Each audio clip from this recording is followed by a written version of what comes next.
Alors, ben, sans plus tarder, je passerai à la seconde partie qui est une partie où on va débattre de ce qu'est et où n'est pas la littérature numérique. Donc, avec l'auteur et créateur multimédia Daniel Canty, que j'ai rencontré sur la base de son parcours à travers à la fois la littérature et la production multimédia depuis au moins depuis plus de 20 ans.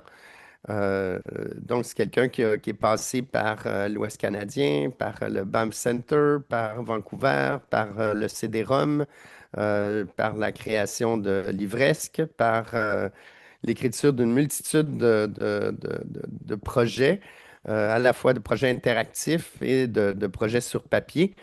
Donc, c'est un savant discoureur et on a pensé le questionner parce que je faisais référence au début du webinaire sur le caractère multidisciplinaire de la littérature numérique, mais finalement, c'est une question qu'on me pose souvent. Mais finalement, c'est quoi la littérature numérique? Alors, on peut remonter à ça jusqu'au PDF, au premier PDF qu'on a vu voir, qu'on a vu apparaître à peu près vers 1990. Et ensuite, c'est un format qui s'est développé et évidemment, maintenant, on est dans des structures beaucoup plus sophistiquées. Alors, je commencerai dès maintenant par une première question à Daniel Canty. Bonjour, Daniel Canty. Bonjour. Alors, Daniel, en quoi la littérature numérique diffère-t-elle de la littérature tout court? Et qu'est-ce que le qualifiant de numérique ajoute ou soustrait à la chose? Bon, vaste question. Euh, des fois, je donne les cours de questions de création littéraire à l'UQAM, puis c'est des cours où c'est pas contingenté, hein. Tu te retrouves avec 300 personnes, puis il y en a qui veulent être Stephen King, puis il y en a d'autres qui veulent être Marguerite Duras, puis tu as toute une palette, si tu veux, de volonté, puis de personnages, d'écrivaines, d'écrivains possibles. Mais ce qu'il faut se rappeler, c'est qu'il y a un substrat matériel à tout ça, puis c'est le langage. Puis que la littérature, c'est une entreprise d'amplification du langage pour créer des univers, pour communiquer des émotions, pour incarner des idées.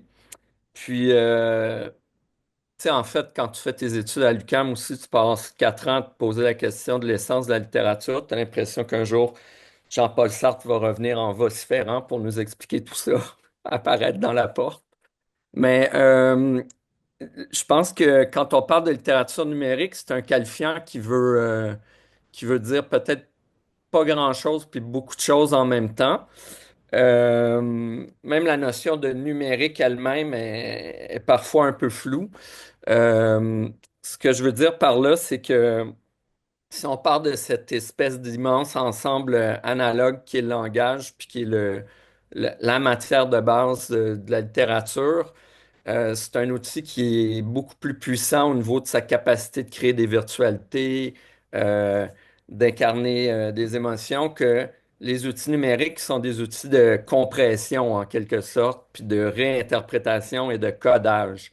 Est-ce qu'un code est un langage? Pas vraiment. C'est une forme de langage qui vise le mode performatif et déclaratif pour créer des effets.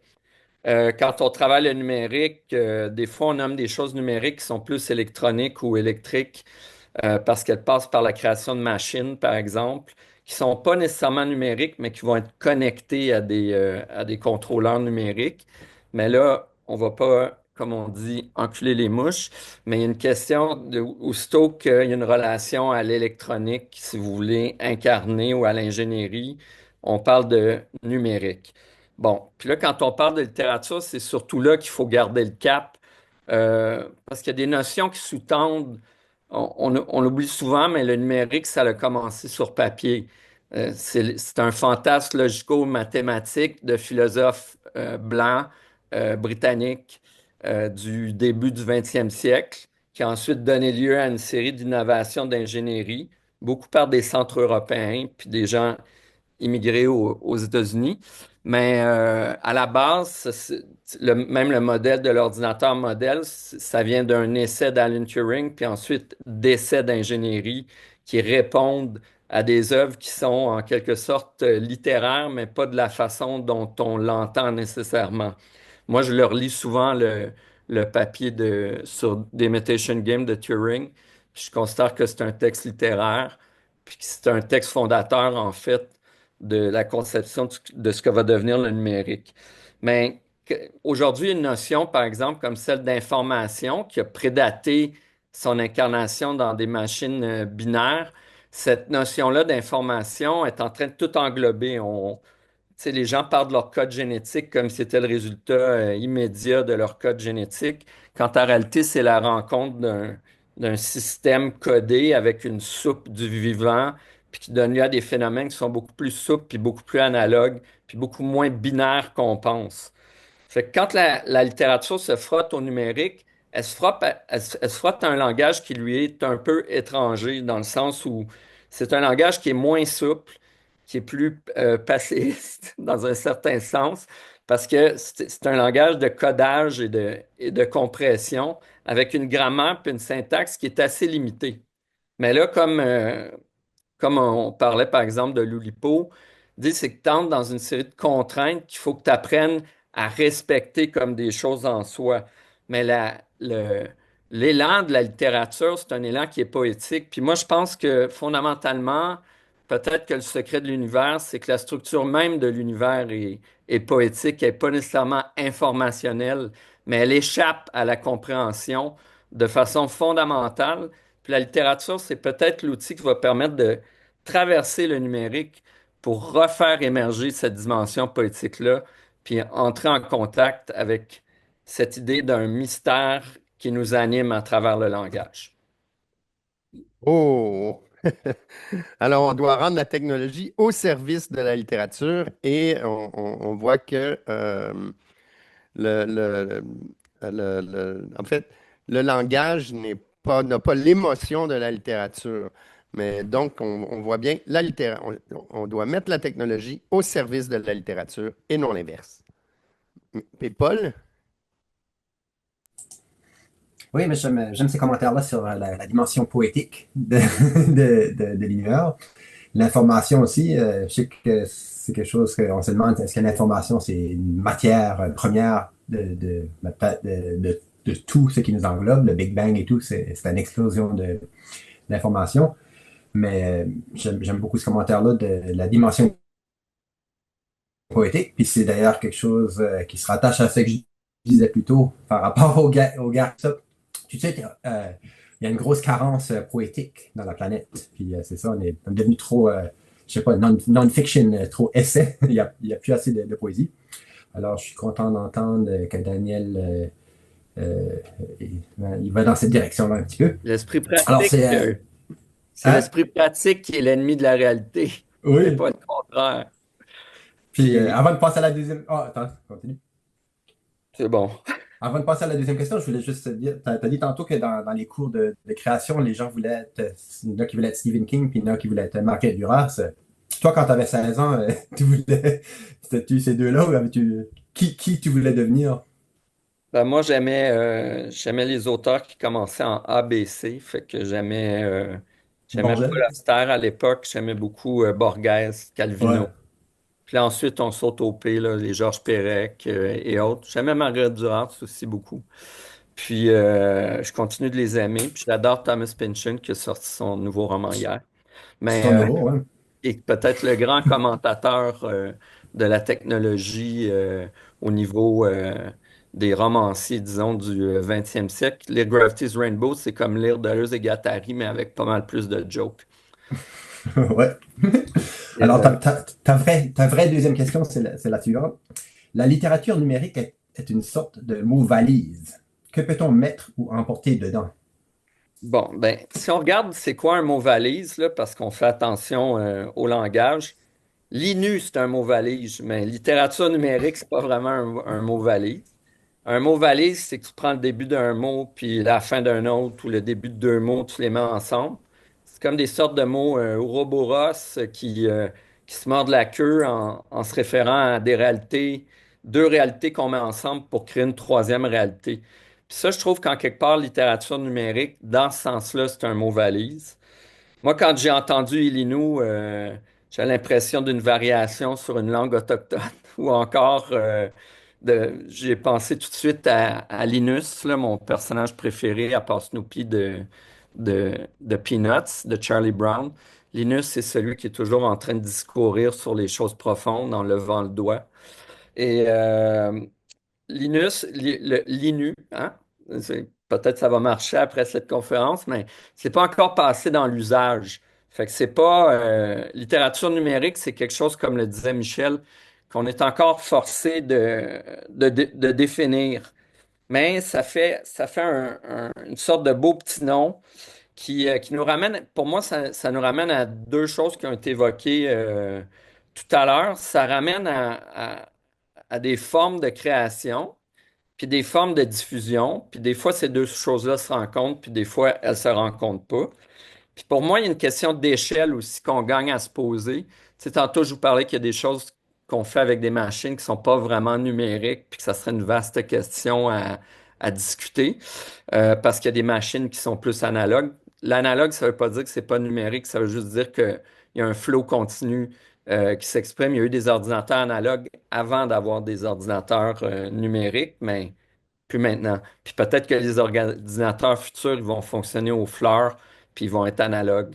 Mais ça, c'est une technologie industrielle dont on prend les restants comme artistes, on les met ensemble, on les manipule, on les transforme, mais c'est comme le cinéma, ça dépend d'un complexe industriel qui produit ces outils-là.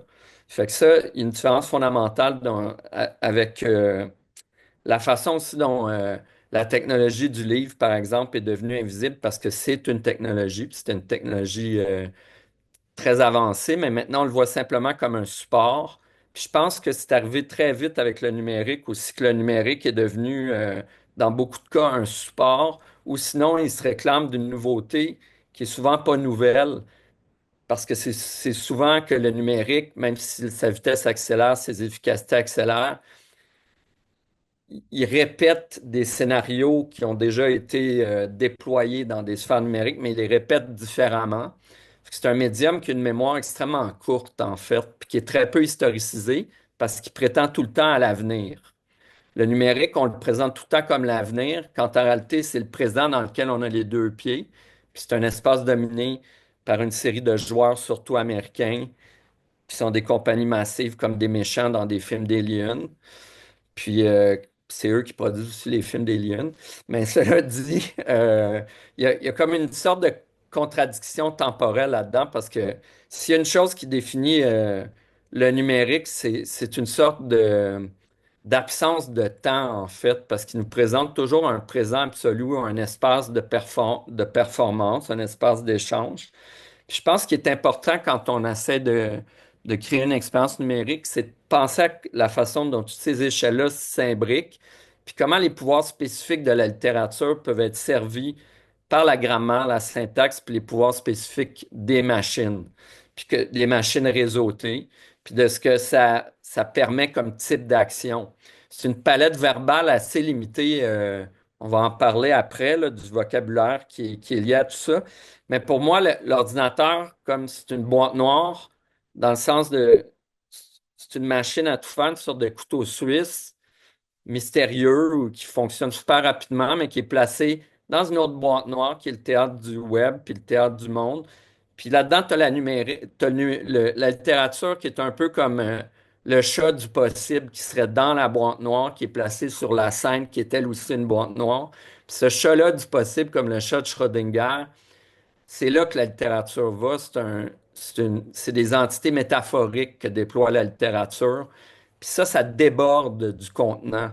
Ça déborde de ce à quoi on pourrait le réduire ou le compresser. Fait que pour moi, le mot valise, euh, littérature, c'est la valise de Félix le chat, là, la petite valise dont tout peut sortir, et puis qui est placée dans une boîte qui est plus contraignante, puis peut-être qui ressemble plus à une sorte de boîte de sudation.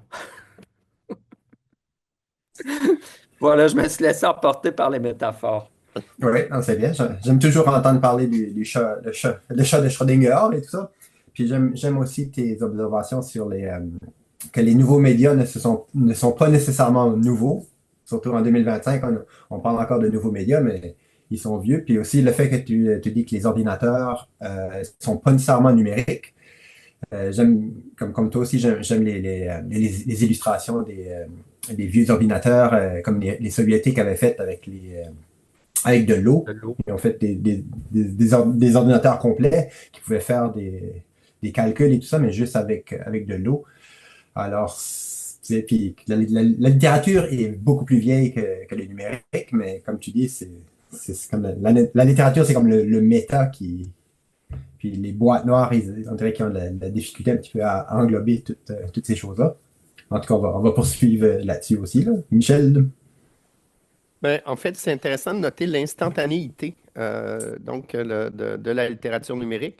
Et paradoxalement, ben, en fait, c'est aussi ça peut aussi être caractérisé par un manque de profondeur. On y reviendra tout à l'heure avec on a une question à ce sujet-là, parce que ben, c'est vrai que quand on est donné, on donne à voir, la littérature numérique se donne à voir, se donne à consommer rapidement, dans le temps réel, souvent à l'écran, et sans nécessairement euh, amener une profondeur. On y reviendra.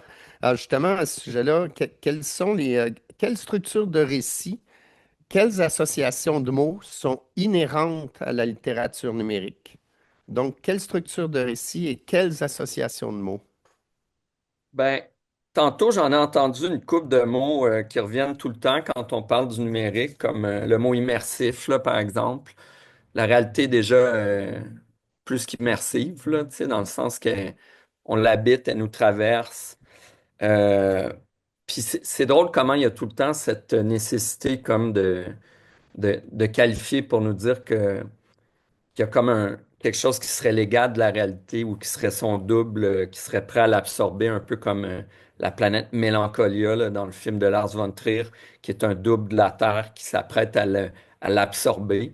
Puis tu as l'impression des fois qu'on nous parle du numérique comme si c'était on va détruire le monde, mais c'est correct parce on, on va avoir des belles fermes de serveurs qui vont avoir réchauffer la planète entière de façon abusive, puis on va vivre dans des déserts, mais ça va être correct parce qu'on va être connecté. C'est un petit peu inquiétant, puis surtout cette idée, l'idée fausse première qui est liée au numérique, c'est son immatérialité, parce que ça dépend de tout un réseau physique qui est extrêmement énergivore, puis qui est désastreux au niveau écologique. Et ça, il faut en parler plus parce qu'on est en train de créer cette infrastructure-là comme si elle était complètement nécessaire. Puis on oublie que le monde, c'est nous qui choisissons de le façonner. Fait que moi c'est sûr que même quand j'enseigne en design aussi, puis j'entends souvent les mêmes mots qui reviennent. Puis là, je dis aux gens, tu sais, c'est quoi la différence, par exemple, si tu appelles une bouteille de vin un produit, puis pas une bouteille de vin, ben, tout d'un coup, tu l'inscris dans un modèle de marketing. Tu l'inscris dans un modèle de production. Puis là, tu sais, l'idée, c'est qu'il faut résister à ça, il faut nommer les choses pour ce qu'elles sont. Puis la littérature, il n'y a pas d'outil plus puissant pour nommer les choses telles qu'elles apparaissent à une sensibilité particulière. Bon, il y a aussi d'autres façons de s'exprimer là, qui sont tout aussi valables, mais la littérature est capable de rentrer dans l'âme du langage pour respecter ce que les choses sont en soi, puis essayer de les comprendre pour ce qu'elles sont. Essayer d'accueillir la matière aussi du monde pour ce qu'elle est. Puis moi, quand je pense à des structures numériques, plutôt d'utiliser ces mots-là, je pense que la plupart des structures numériques ont déjà existé sur papier, et puis là, elles se font incarner dans un outil d'ingénierie, comme je dis, avec ses limites, ses tolérances, etc., puis ses penchants aussi. Mais moi, les trois mots, disons, qui me reviennent tout le temps, c'est le mot constellation. Je pense qu'une structure de récit numérique, pour répondre directement à la question, soit une structure qui met en relation des sortes de quantas de sens. Puis là, il y a notre attention, là, tu sais, qui peut être détournée après trois tweets ou une autre page web, une autre fenêtre qui s'ouvre. Mais l'idée, c'est que c'est des structures en constellation, donc qui mettent des nœuds de sens en relation. Puis qui les lie, qui les relie, Mais ce lien-là, plutôt que d'être statique, c'est un lien qui est dynamique. Fait que l'espace numérique, c'est un peu comme une topologie en transformation continue, mais qui est contenue par une série disons, de contenus qui sont placés, mais où il y a un flow, puis une espèce de circulation, en fait, qui est instituée ça peut être entre une série de médias, entre une série de contenus, mais moi, c'est cette idée-là de la constellation, puis du quantum de sens, en quelque part que je trouve fondamentale. Puis l'autre affaire aussi, c'est d'être très conscient de cette syntaxe de gestes codés qui est liée aux différentes plateformes. Si on crée un site web, on sait qu'il y a un enjeu de scalabilité, de changement d'échelle avec les différentes plateformes qui vont le recevoir, un enjeu de circulation par superposition, par mise en relation, par ouverture de contexte externe. Fait que plus on devient intime de ces grammaires-là, qui sont plus des syntaxes, là, en fait, plus on est capable de circonscrire comme un tableau pour l'expérience, en quelque sorte.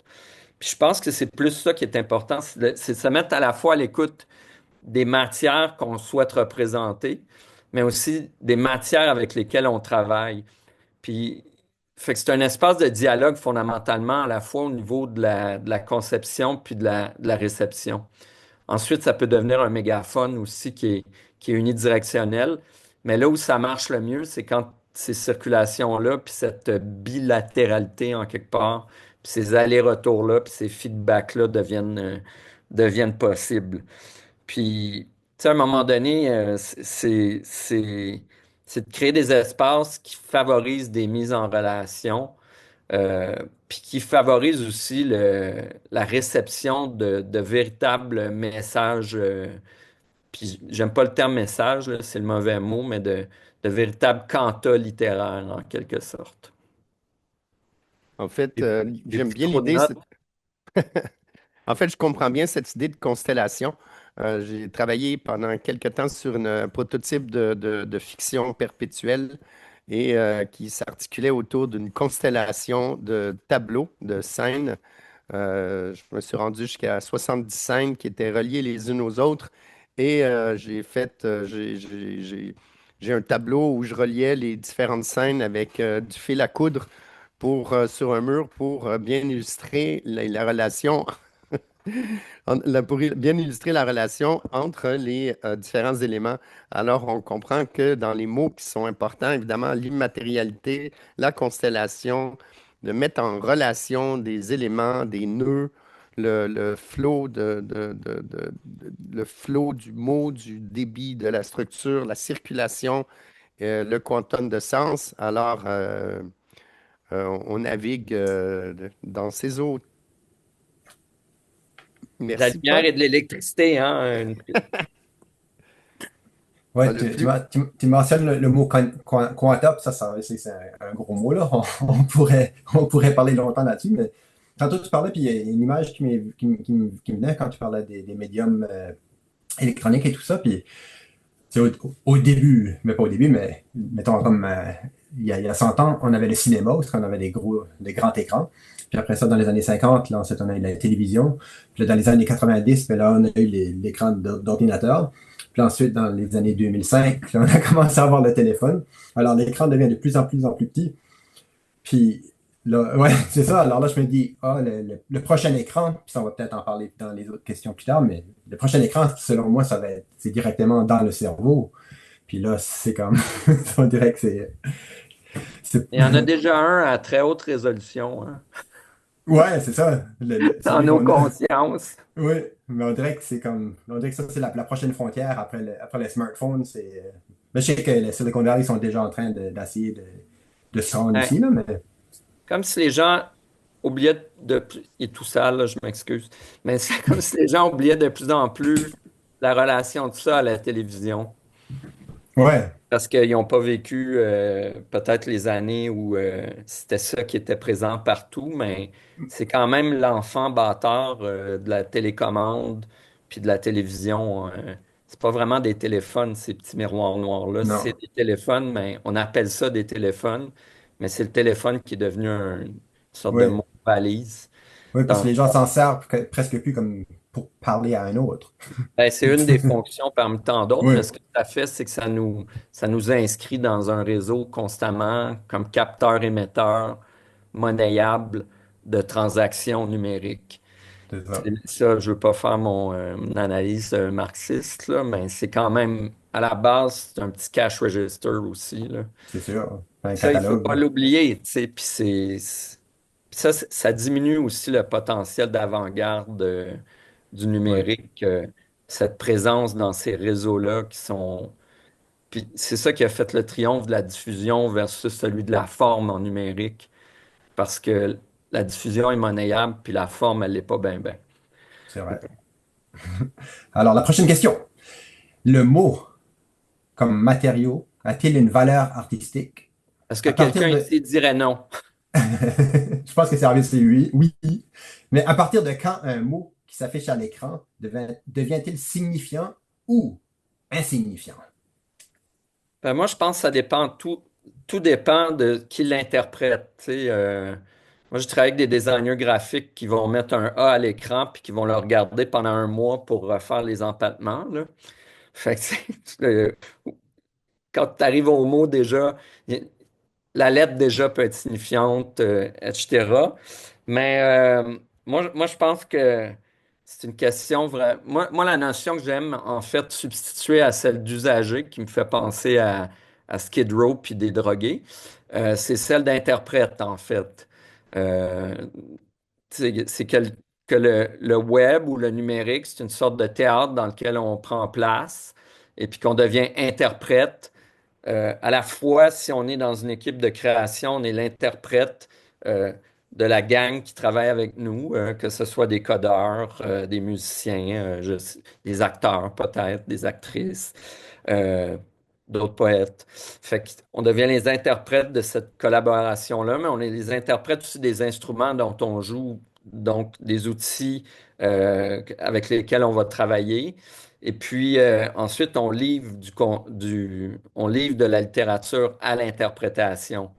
Puis moi, je pense qu'un texte qui se vaut, de toute façon, c'est un texte qui prend vie devant nous quand on n'a pas juste comme versé un message dedans. Des fois, c'est le fun aussi, là, mais c'est autre chose, à mon avis.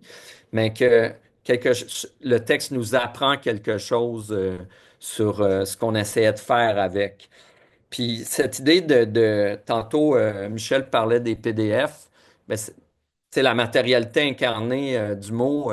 Ça remonte à Elisa, le- le- le- l'espèce d'interprète psychologique simulé des années 60 qui répondait à des questions sur l'écran ou encore aux expérimentations de Experience in the Future of Reading où l'essentiel des interfaces contemporaines ont été développées avec de l'argent de recherche et développement de Xerox puis des Bell Labs. Puis tu sais, il y a comme une idée de que le mot est présent dès le début de tout ça, puis même avant, justement, dans ces essais-là qui vont donner forme. Si vous voulez lire un essai sur la naissance de l'Internet, vous pouvez lire As We May Think de Vannevar Bush, qui travaillait pour la CIA, puis qui était consultant aussi aux États-Unis, puis il décrit la forme moderne de l'Internet avant que ça existe, mais à travers un bureau avec des microfilms. Fait qu'il y a toute cette idée comment on interprète en fait ce qui est mis en jeu, puis comment on se place dans la position de l'interprète. Moi, je dis souvent, tu sais, on parle d'intelligence artificielle maintenant, puis c'est beaucoup un slogan de marketing parce que ce que c'est en réalité, si on veut être vraiment rationaliste puis analytique, c'est des large language models qui sont mis à jour à travers des arrêts sur image puis même si c'est immense, c'est pas quelque chose qui se passe en temps réel. C'est des séries de bases de données qui sont absorbées une après l'autre, puis qui nous donnent l'illusion, donc qui nous forcent à adapter ce que les cognitivistes appellent la stratégie de l'interprète, où on se met à interpréter des actions comme celle d'une interface IA, comme si ça venait d'une intériorité ou d'une intentionnalité. Puis c'est ce qu'on appelle c'est Daniel Dennett là, qui avait appelé ça comme ça, un grand pape du cognitivisme à tout prix, qui est très intéressant par contre. Mais cette stratégie de l'interprète, en fait, c'est celle qu'on nous vend aussi à travers ces nouvelles interfaces. Puis quand Google dit l'IA a dit, ben c'est Google encore qui a dit ça à travers sa nouvelle marionnette. algorithmique, heuristique. Puis il faut être capable d'avoir la bonne distance par rapport à tout ça. Mais moi, ce que je vous dirais, c'est que là où on veut que les machines réussissent, la littérature a déjà réussi. Quand tu t'impliques, par exemple, donner un exemple comme ça, dans la lecture de Madame Bovary, puis que tu ressens toutes sortes d'émotions, puis tu te projettes sur Rodolphe, puis Madame Bovary, puis etc., ils sont en train de réussir leur test de Turing, puis ils représentent quelque chose qu'on considère au moment de la lecture comme une intelligence artificielle générale. Fait que moi, ce que je me demande, c'est pourquoi on veut tout le temps abdiquer des victoires qu'on a déjà dans certains médiums à un ordre d'ingénierie, à un ordre machinique du monde, en fait. Comment on revient, en fait, déjà au mystère et à la magie de ces technologies-là, comme la technologie de la littérature, qui est absolument miraculeuse. Puis notre job, comme écrivaine ou écrivain, c'est de défendre des valeurs qui sont littéraires à l'intérieur. Fait que pour nous, le mot est signifiant d'une certaine manière, qui est littéraire. Puis c'est notre job de chevalière et chevalier de la littérature à l'intérieur de cette arène-là, d'être les paladins du sens littéraire. Oh, right, t'as dit le beau mot là. Des paladins, c'est bon, puis le mystère et la magie. Ça, c'est toutes des choses que c'est sûr, je suis très d'accord avec ce que tu dis, mais ça se rapporte aussi, c'est comme on parlait tantôt, que la poésie, c'est la carence en poésie ou le fait que, justement, les large language models, je veux dire, ils ont déjà tout lu l'Internet. Ils ont tout lu, ça leur prend probablement juste Et comme 5 minutes. plagier sûrement beaucoup de vos œuvres. Ouais, ben probablement, mais je veux dire, ils ont tout lu, mais la grosse majorité de ce qui est sur le web, c'est pas de la littérature ou de la poésie. Je veux dire, Non. c'est de la trash, puis des textes générés par d'autres LLM. Ça fait que là, on va pas rentrer là-dedans, mais le serpent en train de manger sa queue tout de suite, puis c'est vraiment comme je trouve ça très intéressant, toute cette idée-là, mais je suis d'accord complètement qu'il faut, ça prend plus de poésie, puis plus de magie, puis pas être si tant comme, Il y a un livre qui vient. Oh, non, excuse. non, vas-y, Il y a un livre qui vient de paraître de Cory Doctorow, là, je ne sais pas oui, si ça le oui, le passé. enshatification. Enshatification, qui est comme le troisième stade de l'évolution du langage sur l'Internet. C'est quand les compagnies ils te vendent, ils ont fini de te vendre leur idée, puis ils te vendent un mensonge pour continuer de te vendre le produit, mais, Oui. entre autres.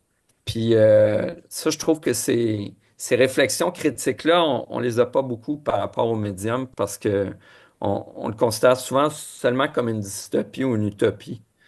Puis, il faudrait trouver un juste milieu pour parler des choses, un langage qui est plus exact, qui est plus souple, justement, qui est plus essayistique peut-être, parce qu'on parle toujours du numérique comme une technologie, ben, très souvent en tout cas, mais c'est une culture, c'est un objet culturel, tu sais, fait que l'anthropologie du numérique, il y a beaucoup de monde qui la font, là, c'est pas comme si c'était nouveau, mais c'est quelque chose qu'il faudrait que les gens soient moins pleins d'étoiles dans leurs yeux par rapport à des messages de futurité, puis d'émancipation, puis de solutions technologiques à des problèmes que la technologie a créés.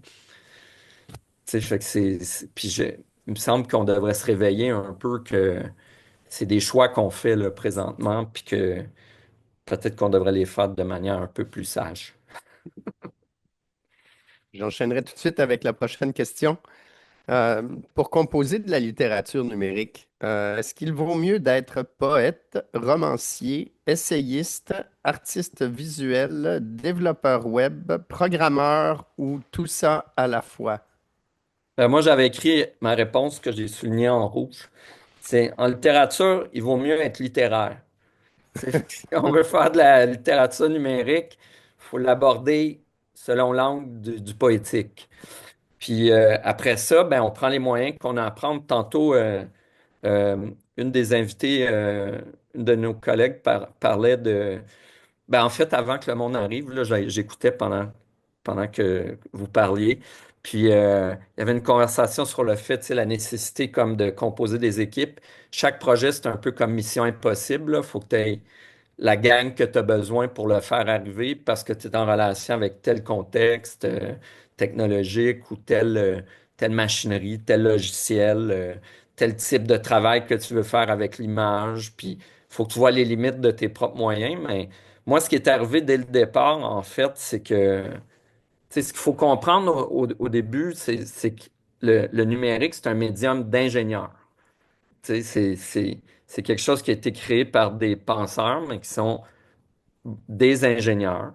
Et que des fois, on donne trop de pouvoir aux ingénieurs dans les contextes numériques, puis pas assez à ce qui ressemblerait à des autrices ou auteurs réalisateurs, qui seraient capables d'articuler une série d'expertises pour ensuite créer des objets plus complexes. Même au début du numérique, si on voyait des gens comme cinéastes comme Peter Greenaway, par exemple, ils devenaient les papes du numérique, mais en empruntant des démarches que des artistes visuels, des artistes médiatiques et autres avaient développées. Mais là, c'était une figure publique, fait que tout d'un coup, c'était comme si c'était eux qui inventaient le médium, même si c'était emprunté à toute une série de pratiques, peut-être plus invisibles puis plus obscures. Puis ça, il y avait quelque chose de cool dans le web aussi, dans l'idée de pouvoir créer des choses dont, au début dont personne n'avait besoin puis où tu essayais vraiment des formes. Puis moi, je suis arrivé au web vraiment au début, là, dans les années 90. Comme Michel le disait, on faisait des sous-verts dispendieux, c'est-à-dire des CD-ROM. Et puis après, puis à l'époque, Téléfilm Canada finançait, l'ONF, etc. Moi, j'ai adapté un roman sur le web en 1998-99.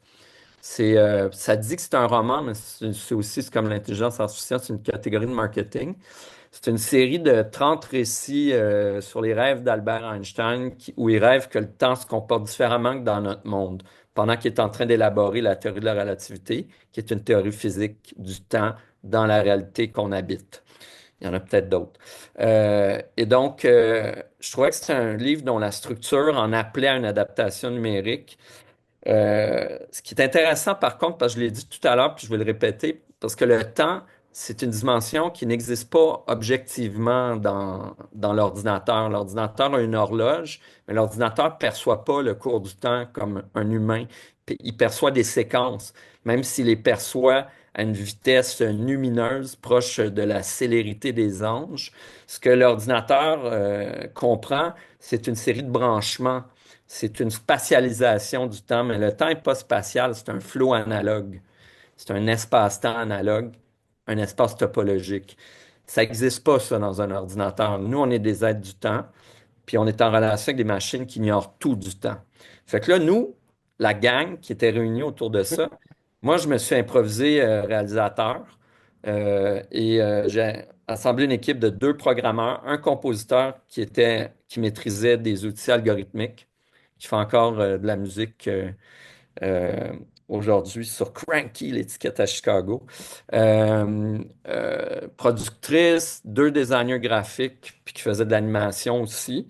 Puis j'ai monté comme une sorte de micro-troupe de devisement d'interface. Puis on a créé un hybride qui est un peu à mi-chemin d'un jeu vidéo puis de la poésie. On a réduit chaque histoire du livre d'Alan Lightman. On l'a transformé en un tableau interactif où le modèle d'interaction mimait les transformations du système temporel dans le rêve d'Einstein. Fait que ça a été une grosse expérience de travailler avec la grammaire de l'écran, le speaker, le micro, tout ce que tu pouvais faire avec une interface pour créer des expériences poétiques finalement, qui sont un peu de l'ordre du jeu vidéo, mais pas vraiment parce que tu ne tues pas grand-chose. Puis il y a plein d'autres jeux vidéo, là, je le sais. Mais vous voyez ce que je veux dire? Tu sais, on n'est pas dans cette rythmique-là, c'est quelque chose de très contemplatif. On a été nominé pour toutes sortes de prix. On a perdu contre des CD-ROM sur Sigmund Freud. Je trouvais toujours ça très drôle parce que Einstein perdait contre Freud. Mais tout ça pour dire que il y avait ça implique un collectif d'emblée. Et puis, fait que ce qui vaut mieux, c'est de bien s'entourer. Puis de Ben, en rester fait, fidèle à ses idéaux littéraires. oui, c'est vrai que les projets peuvent devenir facilement complexes. C'est ce qu'on disait plus tôt dans la discussion. Effectivement, c'est possible d'imaginer quelque chose, de penser que ben, on veut ça, on veut ça, on veut ça, on veut ça, et finalement, le projet prend de l'ampleur et ainsi que les besoins nécessaires pour les réaliser. Mais rappelons-nous qu'une œuvre numérique peut aussi être relativement simple. Oui. Puis plus ça allait dans le temps, moi, plus je me suis tourné vers la simplicité au niveau des interfaces, Parce que j'ai commencé avec des rapports compliqués avec des programmeurs caractériels, pas moi, non, mais avec des programmeurs qui considéraient que le code, c'était de la poésie, puis tout ça, puis c'est très bien. Mais c'est pas exactement ça, c'est autre chose. Puis là, comment tu ramènes ça au service d'un propos puis d'une interface qui est fluide? Souvent, c'est les limites techniques qui sont les plus difficiles à gérer, tu sais. Puis on le sait dans notre expérience quotidienne avec les machines, tu sais, qu'il y a une impatience qui peut rentrer assez rapidement. Mais moi, je pense pas. C'est comme en art visuel, il y a souvent eu le culte de l'artiste. Tu sais, quand j'ai plein d'amis en art qui font surtout de l'art visuel, j'en fais aussi des fois, hein, puis c'est moi qui ai tout fait, c'est moi qui ai tout fait. Mais moi, je crois à la culture de la réalisation, je crois à la culture du travail en équipe. Puis souvent, après, tu te rends compte, tu sais, des années plus tard, que dans l'atelier, il y avait 7 autres personnes qui faisaient de la sculpture, puis etc. Fait que, tu sais, ça dépend c'est quoi ta zone d'action, puis ta façon de travailler, mais il n'y en a pas une qui est mieux que l'autre, c'est le résultat qui compte, tu sais. Je m'excuse, là, j'ai trop parlé. Mais ça fait rien. C'est toi qui c'est c'est toi qui es l'invité d'honneur. Tu mentionnais aussi tantôt sur les CD-ROM et tout ça, puis ça me fait un peu rire ces choses-là parce que des fois, ben, Des toi années de aussi, ma vie! oui, c'est que là, on se dit, beaucoup des trucs qui ont été faits justement dans les années 90, comment tu les joues maintenant? C'est un peu comme, tandis que le support papier, il reste Ben, ça. c'est quand même drôle, hein, parce que, tu sais, une des choses qu'on associe au numérique, c'est d'archivage, de conservation. C'est un des plus graves Oui, problèmes du médium, tu sais. oui. On parle des disques durs qui s'effacent spontanément après 5 10 ans à Mhm. cause que c'est des supports électromagnétiques, euh, du hardware, comme on dit, le progiciel, là, ça va pas passer dans la Ben lampe. oui, Mais le hardware, tu sais, qui devient désuet puis que tu as besoin pour c'est lire sûr, le oui, format, c'est, tu sais, ça fait juste 25 30 ans, puis il y a déjà des problèmes immenses, tu je sais, au sais. niveau de récupérer. Si ça va pas sur le web, sur le Wayback Machine, tu sais, où Ouais. c'est bien difficile, là. Puis fait que Puis, ouais, c'est puis cruel. en Oui, vas-y. science-fiction, tu dois connaître cette histoire-là, souvent on dit, ça prend juste une météorite qui passerait près de la Terre et tout ça, puis ça pourrait effacer tout le support magnétique électronique de tous les trucs. C'est comme, tu sais, ça pourrait arriver tu sais, dans 5 ans, 7 ans, 8 ans, dans 3 Oui, ou mois. des bombes électromagnétiques, puis tu sais, on Ouais. dépend tellement du réseau. Il y a quelque chose là-dedans aussi dont il faut se méfier, je pense, tu sais, mais bon, sans devenir parano, là, ou juste parano un petit peu. Ouais, je pense qu'on n'a pas le choix d'être parano. La prochaine question, c'est un livre en papier Ah, le conçu plus de... beau médium. C'est beau, hein? Ouais. Un livre en papier conçu de manière déstructurée en fonction d'un processus conceptuel s'apparenterait-il à une œuvre littéraire numérique? Oui. En fait, moi, ce qui est drôle, c'est que j'ai commencé, tu sais, en adaptant un livre pour le web, puis en prenant la forme, un livre qui avait une forme itérative, construit justement en quanta, là, ou en petits ensembles mis en relation, en constellation. Puis on l'a transformé avec la gang là, à Vancouver, on l'a transformé en une œuvre numérique diffusée sur le web qui était épisodique là aussi. Fait qu'on utilisait le web comme un théâtre, là, tu sais, les chapitres étaient datés, puis les gens recevaient ça dans leur inbox. Fait que le livre a donné l'interprétation du livre à travers les talents de chacun qui était autour de la table et mon regard, mettons, fédérateur, a fait en sorte qu'on est arrivé avec cette interface-là qui définissait sa propre forme. Puis aussi, moi, le premier roman que j'ai publié, c'est Vegrum, là, que j'ai publié en 2011. C'était basé sur un site web que j'avais fait en 1998, puis que j'avais vendu à la CBC à l'époque, en anglais en plus. Puis j'ai construit un livre comme si c'est mon livre, tu sais, c'est moi le glorieux auteur, là, avec son nom, sa couverture.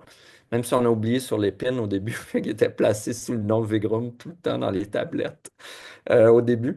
Mais le livre, c'est comme s'il contenait un collectif aussi, puis il est construit en fragments, sans description d'objets, une série de préfaces qui rentrent en relation avec. Puis là, j'ai comme arrivé avec l'idée que c'était une interface de papier. que, en fait, c'est un livre à mouvement fictionnel perpétuel dans lequel tu vas naviguer, un peu comme, tu sais, les commentaires souvent l'exemple était donné pour l'hypertexte, les commentaires de la Torah ou de la Bible avec les annotations dans les marges. Ben, le livre est construit, puis sa maquette est construite d'une façon que tu puisses entrer dans le livre de n'importe quel point, puis circuler dans l'ensemble, puis créer des liens entre les différents paquets de sens, mettons. Le livre il a gagné des prix de design, puis des prix de littéraires alternatifs. Puis ça crée beaucoup d'attention aussi. Les éditeurs m'ont donné carte blanche pour fabriquer la maquette. Puis moi, je me suis lancé dans ce processus-là, en fait, de la même manière que je m'étais lancé dans le processus d'Einstein's Dreams, avec une équipe de graphistes. Estela Lopez Solis qui a fait des dessins, 14 traducteurs qui ont participé à me rendre d'apparence savante parce qu'on dirait que j'étais polyglotte, parce qu'il y avait des affaires dans toutes sortes de langues. Mais c'était un groupe, en fait, qui m'aidait à traduire de façon littéraire et non pas de façon pratico-pratique comme les interfaces qui nous aident beaucoup dans la traduction, mais qui sont poches euh, pour de la traduction littéraire. Euh, Puis, fait que moi, je trouve que c'est plus les œuvres numériques qui s'apparentent à des œuvres papier en général, parce que des propositions comme La vie mode d'emploi de Georges Perec, Les vies invisibles d'Italo Calvino, Marelle de Julio Cortázar, la Bible et ses commentaires, le dictionnaire des Khazars, c'est toutes des structures dont le numérique a appris. Puis pensez à votre desktop aussi. C'est une collection de métaphores de bureautique. Tu sais, vous avez une poubelle sur votre desktop, vous avez des petits papiers qui volent. Mais c'est comme Fantasia, là, quand Mickey Mouse se fait voler les objets autour du laboratoire. Ben, toute la journée, on est dans une sorte d'interface un peu infantilisante. Puis c'est cool. Moi, j'aime. Il y a quelque chose de le fun dans cette naïveté-là. Mais c'est un petit théâtre naïf avec des objets qui représentent des objets qu'on a sur notre bureau pour vrai. Ça aurait pu prendre une toute autre forme, comme les premiers iPods, par exemple, où tu défilais en noir et blanc le nom des tunes, puis il n'y avait rien d'autre. C'était pas mal beau. Puis tout ça, c'est des choix qui ont été faits, puis qui sont installés, puis qui conviennent au plus grand nombre, apparemment, mais on n'a pas vraiment d'autres choix que ça. Fait que ce que je veux dire là-dedans, c'est que il y a toujours un dialogue comme entre ces formes-là. Même tantôt, quand encore Michel évoquait le PDF, ben, le PDF, c'est ça qui a qui a fait une révolution en fait dans la façon de composer des livres, jusqu'au point où vous regardez par exemple les folios des années 70, c'est des chefs-d'œuvre de mise en page. Les collages que sur les couvertures, c'est Massin qui a fait ça. C'est magnifique. Les nouveaux folios, c'est de l'infographie cheap. Puis ce que ça fait, c'est que ça dévalorise les anciens médiums. Puis le numérique a souvent cet effet d'ombre sur d'autres médiums, comme si la nouveauté du numérique était supérieure. Puis en fait, ce que ça fait, c'est que c'est que l'outil, ou moi, ce que j'appelle en architecture des bancs vectoriels, vous allez sur une place publique, puis là, tu as l'impression que la personne qui a dessiné le banc a jamais regardé ailleurs que son écran d'ordinateur. Puis on se retrouve avec une matérialité qui est constamment infériorisée par rapport à la supposée universalité de l'outil numérique. Bon. C'est beau. Je vais laisser Michel poursuivre.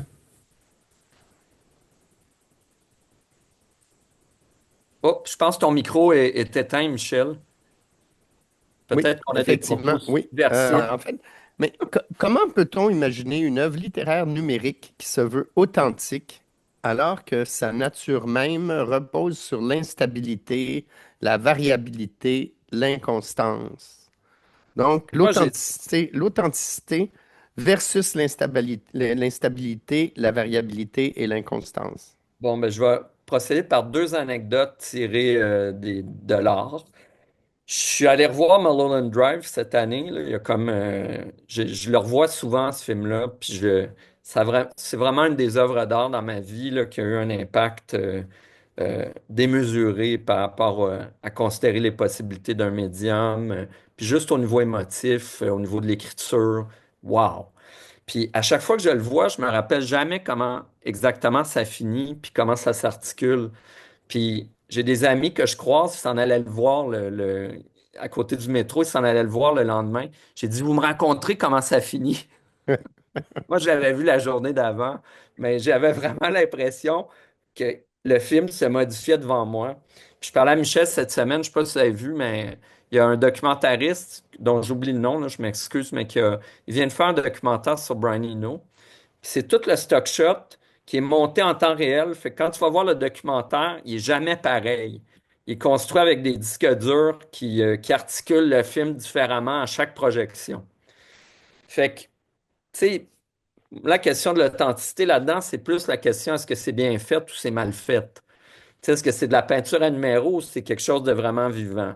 Sinon, ça me dérange pas, tu sais. Puis l'autre, tu sais, je pense par exemple, moi, à côté je garde tout le temps une copie dans la table de chevet de Finnegan's Wake de Joyce. Je sais pas si vous avez essayé de lire ça, mais en voulez-vous un livre qui se passe dans 14 lieux en même temps, puis qui va affecter tes rêves, puis dont tu n'es même pas sûr que ce que tu lis, tu le comprends, mais tu es sûr que ça te passe à travers, puis que ça te fait quelque chose. Puis ça, c'est le propre d'une œuvre d'art vivante. Fait que l'œuvre d'art, elle est instable fondamentalement. Si le message est trop clair, c'est louche, à mon avis. Tu sais, c'est le fun d'être convaincu par quelque chose qu'on croit déjà. Mais là, on rentre dans les chambres d'écho, puis il n'y a rien de moins authentique que ça. Tu sais, les gens ont le droit de se parler, puis d'être souple dans la façon dont ils se parlent, de ne pas comprendre ou de comprendre plus tard. Pas obligé d'être tout le temps dans le binaire d'accord, désaccord, j'illustre, je n'illustre pas. Il y a une morale qui circule présentement qui est un peu réductrice, à mon avis, puis qu'on a besoin d'assouplir si on veut regagner un espace public, puis pas juste se retrouver dans des espaces de surveillance puis de contrôle, qu'encourage l'Internet, contrairement à ses ambitions originales, disons. Fait que moi, je pense que cette idée de variabilité puis d'inconstance, c'est une dimension qui a toujours fait partie de l'art, en fait. Parce que c'est aussi comment, je sais pas, moi, quand vous relisez un livre des années plus tard, tu peux lire un livre qui t'a vraiment marqué dans l'adolescence, puis là, tu le relis à 40 ans, puis d'un coup, c'est plus le même livre. Mais ça, c'est le propre, encore une fois, d'une œuvre qui est vivante. Puis, tu sais, des fois, ça crée des attentes aussi. C'est comme, moi, je suis allé voir le nouveau film de Paul Thomas Anderson, excité comme un moustique, là, comme une puce, parce que c'est Paul Thomas Anderson qui adapte Thomas Pynchon. Et c'est mon romancier, un de mes romanciers préférés de l'univers. Et puis, un des cinéastes que je trouve les plus intéressants actuellement. Et puis, j'étais un peu déçu parce que je trouvais que l'objet était trop contrôlé, en quelque part. Puis, ce que tu veux, si tu veux une sorte de reconnaissance d'une agentivité de l'œuvre elle-même et puis d'un pouvoir génératif de l'œuvre. Comment l'œuvre génère des conversations, des émotions, des dialogues, des façons d'entrer en relation les uns avec les autres, puis d'entrer en relation avec notre propre conscience puis notre regard. Je veux dire, c'est ça, hein, l'interface de la littérature, c'est une interface de papier qui vient mettre en jeu notre sensibilité, notre conscience, qui joue avec les matériaux de la mémoire, de l'imagination, à travers l'interface du langage. Puis, donc, le problème avec les œuvres numériques, souvent, c'est qu'elles ne sont pas commentées, elles ne sont pas reçues. Elles sont reçues dans des contextes d'art visuel ou d'art médiatique, mais en littérature, elles sont peu reçues. Tu sais, moi, quand je fais une liste dans un livre des œuvres que j'ai publiées, ben, je ne mets pas les sites web ou les librettos pour des robots. Mais je pense que je devrais pouvoir. Mais c'est pas ça que les éditeurs demandent parce que la forme de diffusion, c'est pas ça. Puis même, on considère même pas que ça fait partie de ton œuvre souvent parce que ça fait partie d'un autre champ de spécialisation. Fait que ça met à mal un autre mot valise qui est transdisciplinarité, qu'on est tout le temps en train de mettre de l'avant, mais qui est défini trop fortement par chaque discipline pour que ça devienne vraiment efficace dans l'espace public. Tu sais, fait qu'à un moment donné, c'est à toi de. On est responsable, comme diraient des philosophes old style, de notre propre liberté. Puis c'est à nous de définir l'arène dans laquelle on cherche à travailler, puis les valeurs qu'on cherche à défendre à travers les gestes qu'on pose. Après, il faut aller chercher de l'argent. Puis le numérique, ça a toujours été un bon moyen de chercher du financement. Ben, je pense que la transdisciplinarité est importante et fait Pardon. très bien le lien avec la prochaine question. Paul? Oui, en effet. Alors, je vais pas te poser des questions sur Finnegan's Wake parce que. Ah oui, la question c'est, as-tu fini, l'as-tu tout lu? Non. Non, Je ni connais le moi. début par cœur, par contre, parce que Tu t'es rendu à quelle page? je me suis rendu vers juste à 100 quelques, mais j'ai lu Anna Olivia Plurabelle à peu près Ouais, 12 fois, qui est le premier ok. extrait, puis je voulais le traduire en français. Ouf. Ben, je Puis sais qu'il y a, il y a une traduction en français, mais je sais pas elle n'est comment pas ça très s'appelle. bonne, Non? à mon Ok. avis. Puis même s'il y a Beckett, il y a Jean-Paul Jouve, qui sont comme, c'est le All Star, là, c'est comme les Traveling Wilburys, Ouais. traduction. Ok. Mais c'est un drôle, ça marche pas par rapport à l'anglais. Alright. Multivariable de Joyce. Alors voici, la prochaine question, c'était une grosse question. Si l'on parle de littérature en extension ou de littérature augmentée, en se référant notamment à la réalité virtuelle, parle-t-on vraiment de littérature ou d'autres choses? Tabarnouche. OK, je vais passer par un autre exemple ici. J'ai eu la chance là, d'avoir le Studio du Québec à Londres en 2014, puis il y avait une expo à la Galerie Serpentine, là, Serpentine, de Ed Atkins, qu'on a eu la chance aussi de voir à Montréal au Centre Phi. Je ne sais pas si vous en souvenez, mais moi, j'avais vraiment été frappé par le caractère littéraire de cette installation-là. Puis j'étais allé avec une amie qui, elle, est artiste visuelle et qui ne jure que par les codes de son, euh, de son milieu, une personne très ouverte, là. Mais c'était vraiment intéressant notre conversation parce que moi, je passe là, OK, tu as des écrans appuyés sur les murs un peu partout. Et là, il y a des gars misérables qui ont l'air des bonhommes 3D de jeux vidéo qui racontent avec des bières posées sur la table sans arrêt des espèces de fêtes amoureuses. Mais ils déblatèrent, puis c'est complexe. Et puis, tout ça est monté en temps réel dans l'espace, j'ai compris à un moment donné, avec un système de son incroyable. Fait que c'est comme si tu marchais entre un écran de cinéma qui aurait été fragmenté puis redistribué dans l'espace. Mais moi, j'écoutais ce qu'ils racontaient les dudes de jeux vidéo en train de boire de la bière puis de se sentir mal. Puis je trouvais ça hyper poétique, en fait. C'est hyper littéraire dans la scansion puis la façon de faire. Puis là, j'ai eu un gros débat avec mon ami. J'ai dit, ce gars-là, là, j'ai dit, je suis sûr, puis c'est avant qu'Ed Atkins devienne superstar de l'art international, là. Il était déjà assez star pour être au Serpentine. Mais j'ai dit, je suis sûr qu'il a fait des études en littérature parce que la façon de structurer le flot du langage, puis de l'incarner dans les différents personnages, j'ai dit, soit du théâtre ou de la littérature. Moi, j'ai dit de la littérature. Et effectivement, Ed Atkins, avant de devenir une superstar de l'art international, a un bac en littérature anglaise. Et puis pour moi, ça expliquait cette façon de structurer les choses, beaucoup plus que le rapport à l'art médiatique qu'il maîtrise là, comme. Mais le problème souvent aussi, c'est des problèmes d'imaginaire réciproque. Tu sais, la réalité virtuelle, comme je dis, pour moi, c'est super un livre, là, tu n'as même pas besoin de produire les images, il faut juste que tu produises des phrases qui ont une efficace extraordinaire. Mais la réalité virtuelle, trop souvent, elle veut remplacer la réalité. Fait qu'elle est dans un pacte d'un type de littérature que moi, j'aime pas particulièrement, qui est la littérature naturaliste dans ce qu'elle a de pire.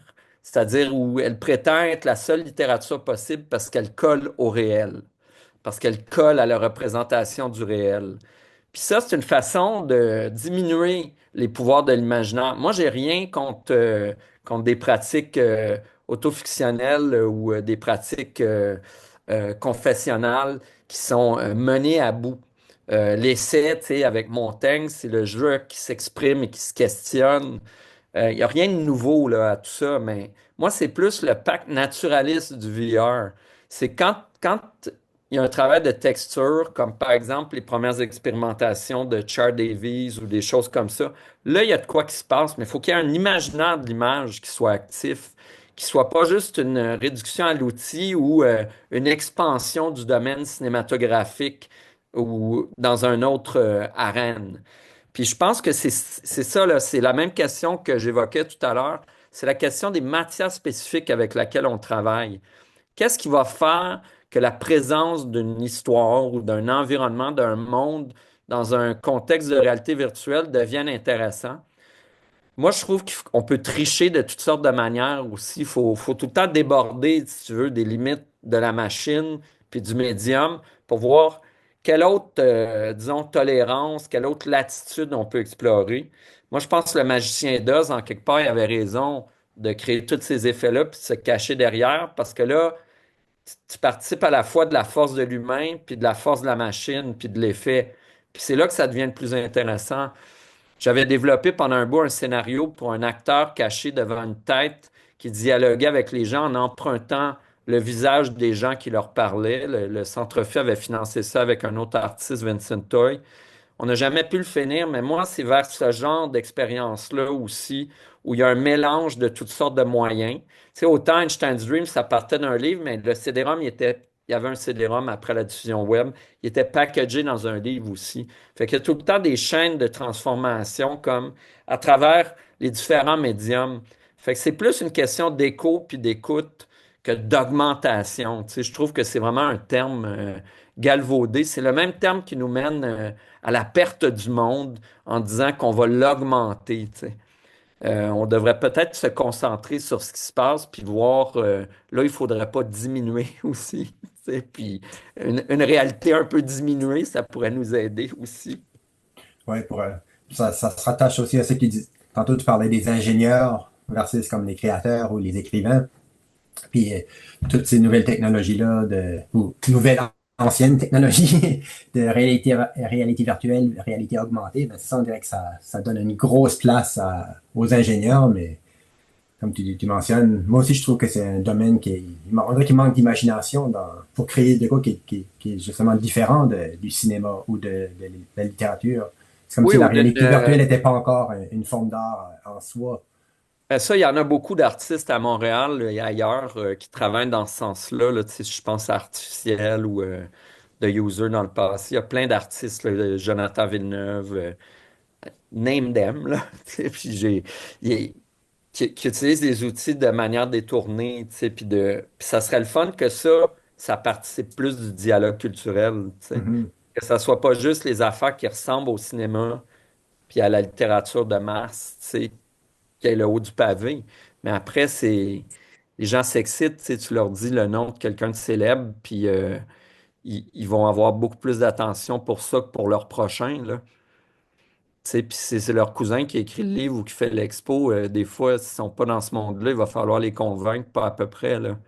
Fait que tout passe par une sorte de valorisation médiatique qui explique beaucoup les torts politiques qu'on vit, parce que tout passe par le fil de la célébrité, puis de la propriété, en fait, de certaines figures symboliques.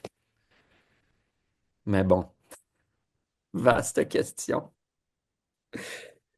Mais en fait, est-ce qu'on est en train est-ce qu'on est en train d'imaginer une post-réalité comme on parle aujourd'hui de post-vérité? Ouais, ben ça, moi, ces histoires-là là, de la fin, je trouve que c'est comme le disque brisé des médias, là. On est tout le temps à la fin de quelque chose. Je veux dire, il n'y a pas une époque qui n'a pas cru que c'était la fin du monde. C'est juste chaque époque a des moyens différents d'incarner la fin du monde. Fait que là, si notre discours il se concentre juste sur cet horizon-là tout le temps, ça va pas aller mieux, là. Tu sais, ça va faire en sorte que tout le monde va avoir des névroses encore plus prononcées que celles qui les habitent déjà à cause de leur choix de carrière. Puis ça va faire en sorte qu'on est tout le temps en train de valoriser la pensée du pire. Tu sais, en fait, une écrivaine américaine que j'aime beaucoup, euh, voyons, Marilyn Robinson, qui est une chrétienne en plus convaincue, mais très convaincante sous certains plans. Puis elle dit, People always think that the worst thing is the truest thing. Les gens pensent que la pire chose, c'est la chose la plus vraie. Parce qu'il y a une violence dans ce genre d'énoncé-là qui fait qu'on le reçoit comme une attaque avant particulièrement réussie d'une équipe de hockey. Fait que, tu sais, à un moment donné, faut comme apprendre à recréer un optimisme à travers les gestes qu'on pose, à travers la création, à travers une générosité aussi envers les autres autour de nous, envers les possibilités aussi de ce qui peut exister. Pas juste se faire expliquer qu'on devrait être des romanciers populaires, mais que les éditeurs puis les promoteurs soient à l'écoute d'autres façons de travailler, d'autres façons de faire émerger les choses. Les gestionnaires ont beaucoup trop de pouvoir dans nos sociétés, puis dans les cercles artistiques aussi, puis je ne dis pas ça je sais qu'il y a beaucoup de gestionnaires d'organismes culturels puis qui font de leur mieux, mais on dirait, puis même le rapport Massé qui a donné lieu au Conseil des arts, il est basé sur le fait de donner du pouvoir à des entremetteurs. Mais comment on fait pour qu'il y ait vraiment quelque chose qui émerge du plancher de l'action puis du plancher du geste? Puis ça, c'est un combat de tous les instants, de convaincre les gens que le travail qu'on fait déjà, on devrait continuer à le faire. Tu sais, même le système est fait comme ça de toute façon. Bon, puis là, l'affaire de la post-réalité, je veux dire, ça, c'est encore la grosse planète double là, qui s'en vient nous avaler. Moi, je pense que la réalité, il faudrait apprendre comme à la recevoir un petit peu plus. Tu sais, puis justement, pas tout le temps se raconter des histoires sur la fin de la réalité, puis l'en dehors de la réalité. Parce que même quand tu as tes goggles, tu es dans la réalité. Tu sais, c'est comme de dire qu'on est hors nature parce qu'on construit des machines. Non, on est des êtres de nature qui modifient à travers nos artifices notre rapport à la nature. C'est comme des horizons infranchissables en quelque part. Puis là, bon, toute la notion de réel, là, en littérature, elle a fait beaucoup de dommages, puis beaucoup de gains aussi, mais c'est un imaginaire qui est un peu galvaudé, là, qui est, à mon avis, tiré comme de- d'une extension de la psychanalyse, puis etc., là, mais sans vouloir tomber dans les affaires trop théoriques. Moi, je pense que en quelque part, c'est que la fiction, la poésie, ça participe à la fabrication de la réalité. Pour moi, la fiction, la poésie, la prose de pensée, c'est pas quelque chose qui est en dehors de la réalité. C'est quelque chose qui vient s'enchevêtrer à la réalité puis le modifier. Quand tu lis un livre assis dans le gazon, t'es pas dans l'irréalité. Tu es dans le train de lire un livre assis dans le gazon, puis ça passe dans ta tête, puis il y a quelque chose qui se passe, comme présentement, il y a quelque chose qui se passe en vous, qui est insondable. J'espère que c'est positif, qui se passe en vous, mais qui reste mystérieux pour les uns les autres. Fait que le monde, là, je pense que la chose sur laquelle je veux- le numérique est trop souvent vu comme un remplacement, quelque chose qui vient après, qui remplace, qui efface. C'est juste une des possibilités de la réalité. Puis comme le disait Ursula Le Guin et David Graeber, qui l'a repris en changeant quelques mots, je suis sûr qu'il le reconnaît à l'intérieur du livre de 600 pages que j'ai pas lu. Mais le monde, c'est une chose que l'on fabrique. Puis la fiction, la poésie et la prose de pensée, l'essai, le genre le plus libre qui est, à mon avis, c'est ça fait partie de la fabrique du monde. C'est pas quelque chose qui est à l'extérieur du monde. C'est quelque chose qui vit avec nous, qui nous accompagne comme une petite voix, là. Puis pourquoi on voit pas ça comme des choses qui sont pas frivoles, qui font partie du réel immédiat? Moi, je veux dire, c'est ma vocation, la littérature, entre autres. Puis pour moi, c'est un accompagnement dans ma vie à tous les jours, pour le meilleur et pour le pire. C'est quelque chose auquel je crois. C'est quelque chose qui fait partie d'une foi, en quelque sorte. Puis les gens ont besoin de ça dans la vie, des façons de s'orienter à travers des choses qu'ils croient. Puis je pense qu'il faut y croire à la force de ces choses-là. Puis il y a du bien, puis il y a beaucoup de choses qui vont être difficiles, puis il va y avoir de l'inertie, mais quand on tient le cap là-dessus, il y a des choses qui vont se passer, tu sais. Je vois plus le timer, fait que je m'arrête. Je sais pas si j'ai dépassé, mais bon. Ah, Oups. Oui, je ça pense va, ça que, va. en fait, oui, Voilà, on va parler on maintenant. déborde. Je Ah, pense pardon. qu'on peut continuer, on pourrait continuer encore. Ce qu'on voit, c'est que on a, évidemment, ça soulève beaucoup de questions. On pourrait continuer à en discuter longtemps. Euh, la prochaine question, Paul? Ouais, c'est la 10e question pour monsieur. Euh, En tant qu'auteur et dramaturge, comment voyez-vous le potentiel de la téléprésence pour scénariser une expérience narrative qui se déroule simultanément et en relation entre deux lieux distincts? OK. je vais prendre ça à contre-pied dès le départ. Qu'est-ce qui se passe quand on lit un livre? On a quelqu'un qui a écrit un livre ou quelqu'une, là. Quelqu'un a écrit un livre, puis là, nous, on le lit dans un temps différé. C'est quoi ça? C'est une forme de téléprésence, à la base. Fait que le rapport avec un texte qui est écrit par quelqu'un, puis ensuite qui est revécu dans un contexte X avec une technologie merveilleusement portative, c'est déjà une forme de téléprésence, puis une forme, c'est comme dans Bugs Bunny, là, quand ils se mettent le chapeau pour échanger leur conscience. Ben, un livre, c'est un peu ce chapeau à conscience-là qui nous permet de passer à travers la vision d'un autre qui a été transformé par le langage. Fait que oui, je vois le potentiel de la téléprésence comme étant fondamental, mais au-delà de ça, si on me donne les moyens technologiques d'une téléprésence, j'aime ça. Puis je me dis, qu'est-ce qu'on peut créer à partir de ça qui met en relation justement des lieux lointains puis des réalités lointaines. Au tout début du web, je ne sais pas si vous vous souvenez, il y avait un projet qui a beaucoup, beaucoup circulé, puis c'était une sorte de monolithe qui avait été installé à Paris, puis il y avait un tunnel, puis ça mettait en relation un espace public à Paris avec un espace public à Montréal. Ça, c'est une des premières affaires qui a été faite avec les technologies numériques. Ça date des années 90, là, puis du début, avant même le web. Dans le temps où en France, il était encore en train de... Comment ça s'appelait le téléphone, là? Le Minitel. Oui. Dans le temps que le Minitel prétendait remplacer l'Internet, les Français essaient tout le temps de... Ils ont essayé d'avoir la méridienne Greenwich, ils l'ont pas eu, ils ont eu les poids et mesures.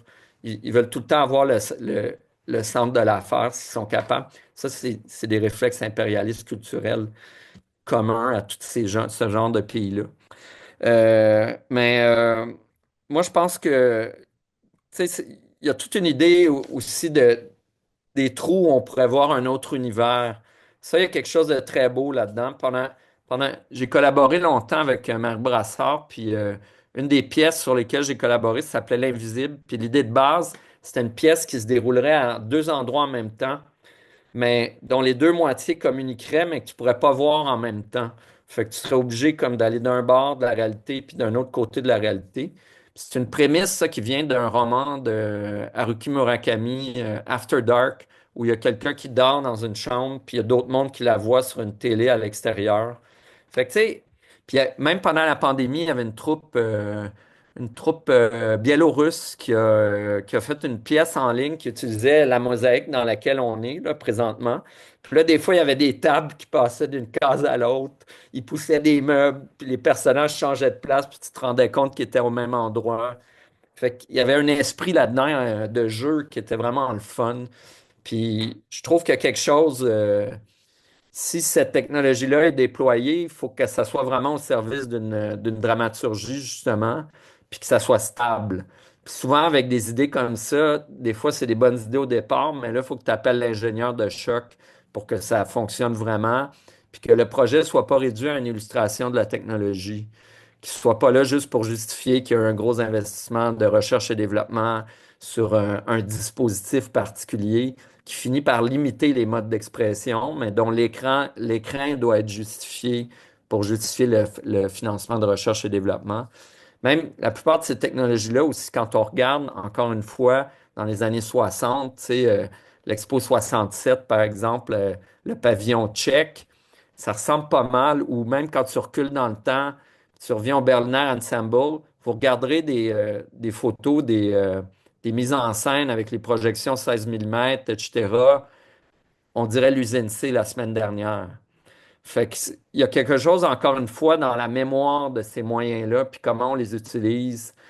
C'est sûr que si les gens, dans leur vie, voient juste des vidéos YouTube, puis ils sont jamais allés au cinéma, ils n'auront pas nécessairement un intérêt pour ce genre d'expérience-là, puis une sensibilité pour la nature, par exemple, de l'image argentique, puis l'image déployée de manière monumentale dans un contexte cinématographique. Fait que la question, c'est de se poser, tu sais, c'est comme quel langage on présente aux gens pour qu'ils puissent avoir un imaginaire plus large des possibilités de ces langages-là, pour pas qu'on soit juste en train d'illustrer des fonctions de logiciels puis des fonctions de contexte technologique. Puis je trouve que ça arrive très souvent en médias numériques, puis que c'est justifié parce qu'il y a beaucoup de financement qui va vers le numérique, Puis là, on dit, OK, c'est correct qu'ils ont démontré la même technologie que les 14 autres personnes. C'est rare qu'on voit de l'innovation fondamentale, puis un travail au niveau du hardware qui fait en sorte que quelque chose d'autre arrive. Puis il y a beaucoup de discours autour de ça, mais le travail, tu sais, il est très naïf dans beaucoup de cas, à mon avis. Bon. Bon, ça, les discordes avec, avec Ouais, ouais, Daniel. c'est ça, c'était Discord, là. Ouais, les On y discordes. va. Mais je pense étant, je pense qu'il y a une question bonus là, quelque part aussi, là, hein, il paraît. Ouais, il paraît. Hein, Michel? Ben, en fait, si je reprends la petite question bonus, c'est un interlocuteur IA d'intelligence artificielle qui me raconte une histoire inspirée de l'au-delà, de mondes mystérieux que je crois reconnaître. D'où lui vient cette inspiration? En termes très concrets, là, comme si on mélange l'esprit pratique à l'esprit poétique, c'est que si tu es en train de parler à ton à chat GPT, qui n'est pas le chat du possible qu'on nommait au début, mais qui est un chat dans le sac du Large Language Model, j'avais demandé aux étudiants dans un cours de dramaturgie de créer une situation dramaturgique avec ChatGPT au début. Puis il y en a un qui a réussi à faire créer comme la description d'un théâtre impossible où seulement des baleines galactiques viendraient écouter des pièces qui sont inaudibles aux oreilles humaines. Puis ce qui était drôle, en fait, c'est que la façon très intelligente dont cet étudiant-là a réussi à poser les questions pour créer cette situation-là, son écriture à lui, procédurale, finalement, était moins intéressante que ce qu'il a réussi à provoquer, mais lui a été contraint de l'écrire comme ça pour provoquer quelque chose dans la machine qui a fini par être métaphorique, tu sais, à travers une série de tweaks puis d'interactions. Fait que sa propre écriture s'est appauvrie pour enrichir celle de l'auteur De virtuel. l'autre. Ça, je trouve ça intéressant parce que ça revient à la question que je disais au début des syntaxes numériques. Quelle syntaxe permet l'interface? Qu'est-ce qu'elle te permet de dire puis de faire qui va avoir un effet? Puis souvent, c'est pas ce que tu ferais naturellement. C'est ce que tu fais parce que tu es contraint par les paramètres de l'interface. Je vais aller cliquer là-dessus, je vais aller ouvrir une fenêtre, je vais défiler jusqu'à temps que j'ai mal puis que je sois obligé d'aller sur le web voir quel exercice je peux faire pour avoir moins mal dans mon tunnel. Mais fait qu'il y a toute une idée de qu'est-ce qu'on donne puis qu'on reçoit de ça. Mais moi, pour répondre directement à la question, plus ou moins directement, parce que c'est vraiment pas mon genre de répondre directement, comme on voit, l'inspiration vient des mondes qui s'esquissent puis qui passent en nous. C'est toi comment tu reçois ce qui t'est donné. Il n'y a pas d'intériorité devant toi, là. Il y a une chambre d'écho du langage. Tu es dans la caverne renouvelée de Platon avec les spectateurs de l'ombre, en quelque part, quand tu es en relation avec une interface comme ça. Puis, fait que ça vient d'un accident heureux du langage qui, tout d'un coup, s'est trouvé canalisé dans cette interface-là, canalisé par toi comme interprète, qui a fait en sorte que cette chose-là, cette situation-là émerge. Fait que c'est à nous d'être bellement crédules, c'est-à-dire d'assurer le début et la suite de l'émerveillement dans ce rapport-là. De ne pas laisser le monde s'éclipser au profit de son double, puis de tout donner le crédit au double. C'est de ramener la volonté puis la gentilité vers nous, puis de célébrer la pluralité du monde, puis la fécondité des instruments qui s'offrent à l'imaginaire. La fécondité de l'imaginaire qui, lui, l'imaginaire ne s'arrête à aucune ligne de code, puis à aucune fin. Fait que voilà pour la fin. Quel beau mot de la fin. Ouais, très, très Bon, bien. je voudrais remercier tout le monde. Comme vous le savez, on se retrouve tous les mercredis pour 2 heures de belles conversations. Ça ne sera pas toujours comme aujourd'hui, bien sûr. On aborde différents sujets, différentes thématiques. Alors, c'est avec grand plaisir qu'on vous attend la semaine prochaine.